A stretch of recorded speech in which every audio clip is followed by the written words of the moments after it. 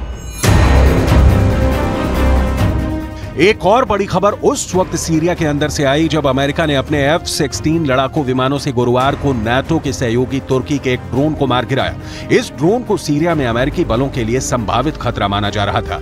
Pentagon ने कहा है कि अमेरिका ने गुरुवार को सीरिया में अपने सैनिकों के पास एक्टिव तुर्की के एक ड्रोन को मार गिराया है। यह पहली बार है जब वॉशिंगटन ने नाटो के सहयोगी तुर्की के एक ड्रोन को मार गिराया है। At approximately 7:30 local time in Syria today, our forces had observed UAVs conducting airstrikes in the vicinity of Hasaka, Syria. Some of those strikes were inside a declared U.S. restricted operating zone, or ROZ, near Hasaka, and were approximately a kilometer away from U.S. forces who relocated to bunkers. At approximately 11:30 local time, a Turkish UAV re-entered the ROZ on a heading toward where U.S. forces were located.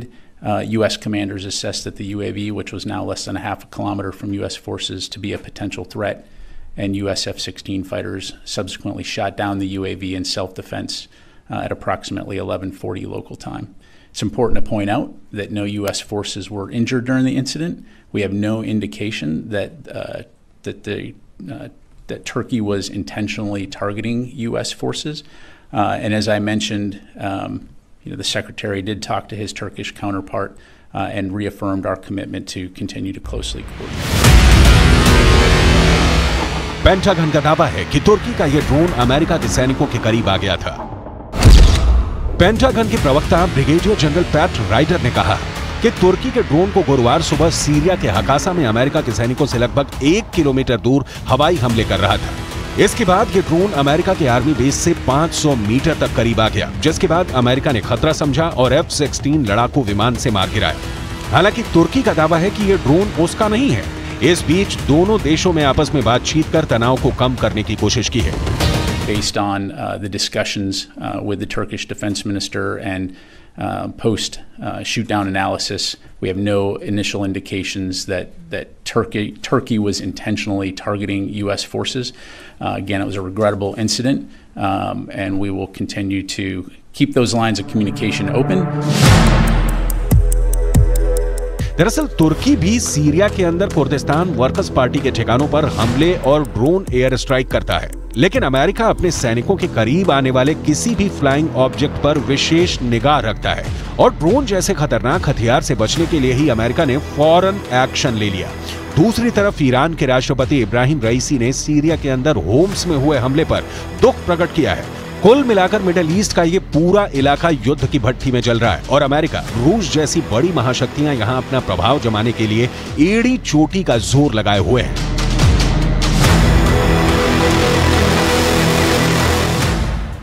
Pakistan का डेरा गाजी खान आज दिन भर headlines में रहा और कहा गया कि डेरा गाजी खान के परमाणु ठिकाने के पास तालिबानियों ने धमाका किया है। धमाका इतना जोरदार था कि इसकी आवाज 1 किलोमीटर दूर तक सुनी गई। लेकिन रात ढलते ढलते पाकिस्तान ने कहा कि ये डेरा गाजी खान में कोई ब्लास्ट नहीं हुआ है।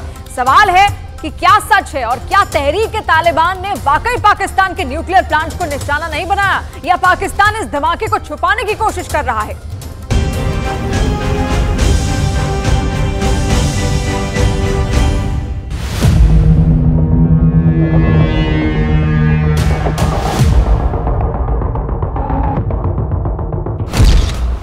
पाकिस्तान में न्यूक्लियर ठिकाने भी सुरक्षित नहीं।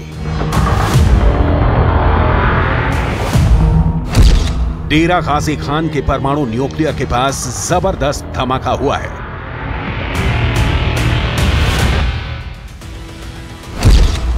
धमाका इतना जोरदार हुआ कि 1 किलोमीटर तक आवाज सुनाई दी। कहा जा रहा है कि यह ड्रोन से किया गया हमला हो सकता है।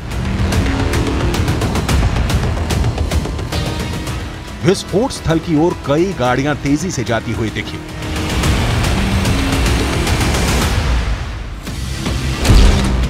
अब याद कीजिए तालिबान के संस्थापक मुल्ला उमर के बेटे की धमकी को, पाकिस्तान के खिलाफ कार्रवाई होगी।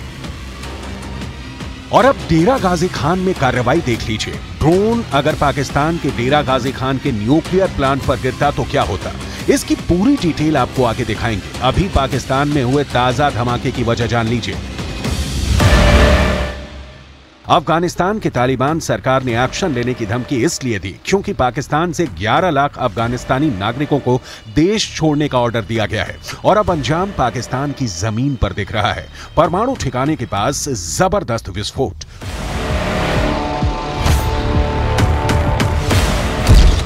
हालांकि पाकिस्तान ने इस खबर का खंडन किया है। डेरा गाजी खान के कमिश्नर ने कहा है कि फाइटर जेट के गुजरने की आवाज से लोगों को धमाके का भ्रम हुआ।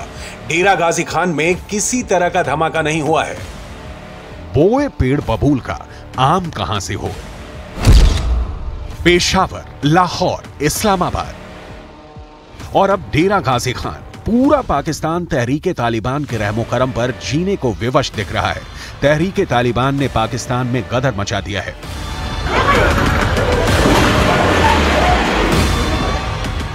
पाकिस्तान ने ऐलान किया है कि वो 11 लाख अफगानिस्तानियों को देश से निकाल देगा। मुल्ला उमर के बेटे और तालिबान सरकार के रक्षा मंत्री मुल्ला याकूब मुजाहिद ने पाकिस्तान के इस फैसले को अमानवीय, अनुचित और बर्बर करार दिया है।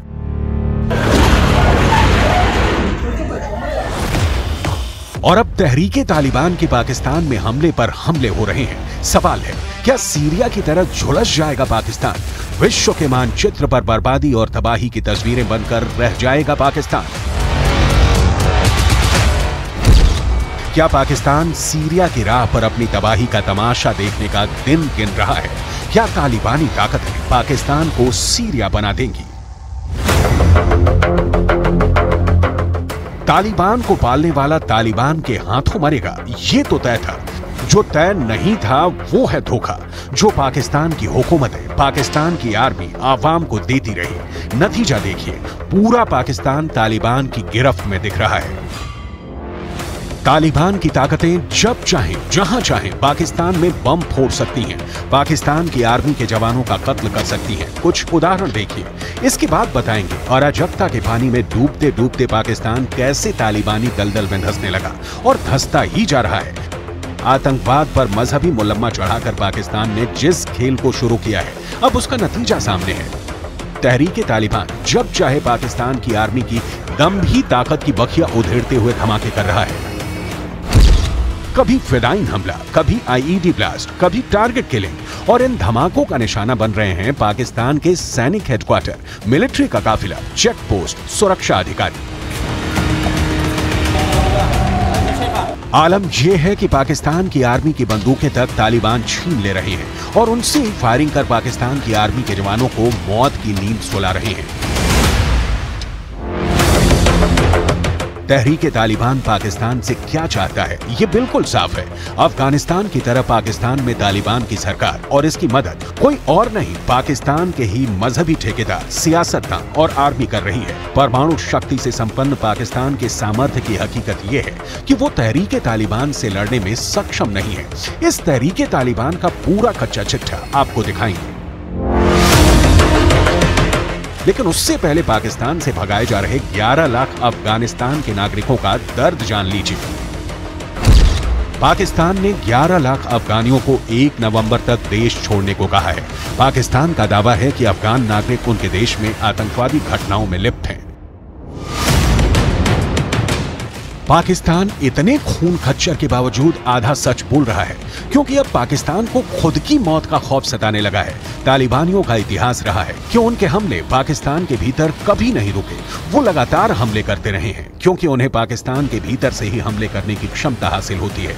पाकिस्तान के कई तथाकथित रहनुमा इन तालिबानियों का सजदा करते हैं। यही कारण है कि साल 2007 तहरीक तालिबान बना और 2008 में इस्लामाबाद के मैरियट होटल पर बमों से हमला कर दिया। 2009 में सेना के मुख्यालयों समेत पूरे पाकिस्तान में हमले किए। 2012 में नोबेल विजेता मलाला यूसुफजई पर हमला किया। उस वक्त टीटीपी ने कहा था कि यूसुफजई पश्चिमी विचारधारा से प्रेरित थी। 2014 में पेशावर में आर्मी स्कूल पर भीषण हमले में करीब 150 लोगों की मौत हुई थी, जिनमें से ज्यादातर बच्चे थे। इस हमले में 131 स्टूडेंट समेत 150 लोगों की मौत हुई। पाकिस्तान में 2023 में 24 बड़े धमाके हुए हैं। पाकिस्तान का दावा है कि इनमें से 14 धमाके अफगान नागरिकों ने किए हैं। 2023 में ही बलूचिस्तान और खैबर पख्तूनख्वा प्रांत में हुए 2 धमाकों में करीब 60 लोगों की मौत हो गई थी।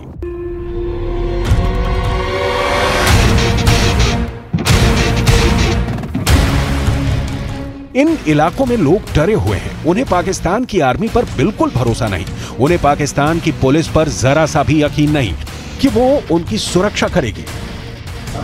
तहरीक तालिबान के हमलों से इलाका दर इलाका दहल रहा है, लेकिन पाकिस्तान की आर्मी खामोश है। उसके पास चलाने के लिए सिर्फ परमाणु हथियार बचे हैं, क्योंकि पाकिस्तान के गोदामों से आतंकियों को इतने हथियार बांटे गए हैं कि वो अब खाली हो चुका है।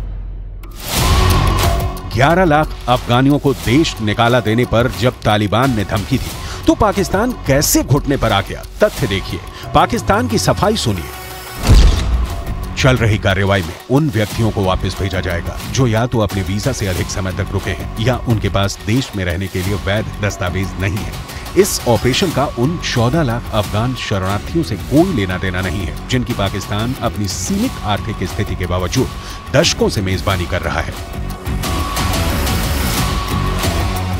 पाकिस्तान की सरकार अफगानिस्तान से आए शरणार्थियों का डेटा बता रही है, लेकिन वो डेटा नहीं बता रही कि हजारों आतंकी हाथ में ऑटोमेटिक राइफल, कंधे पर रॉकेट लॉन्चर, कमर में ग्रेनेड बांधकर पाकिस्तान के भीतर कितने कैंपों में ट्रेनिंग ले रहे हैं।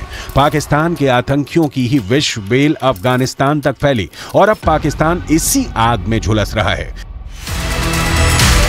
महीने में तहरीक तालिबान पाकिस्तान के अंदर जमकर हमले कर रहा है। कुछ हमलों में ISIS का भी हाथ होने का अंदेशा है। बलूचिस्तान में बलूच नेशनल आर्मी और बलूचिस्तान लिबरेशन फ्रंट मोर्चा खोले हुए हैं। सीरिया की तरह पाकिस्तान की अर्थव्यवस्था चौपट हो गई है। कर्ज के कारण आगे लोन भी मिलने की संभावना स्याह हो चुकी है।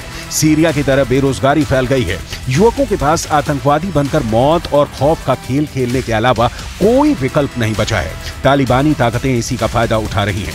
दूसरी ओर पाकिस्तानी सेना आर्थिक संकट के दौरान भी अपने खर्चों में बिल्कुल भी कटौती नहीं कर रही है। पाकिस्तानी सेना ने आवाम के सामने अफगानिस्तान और भारत से खतरे का हवा फैलाया है।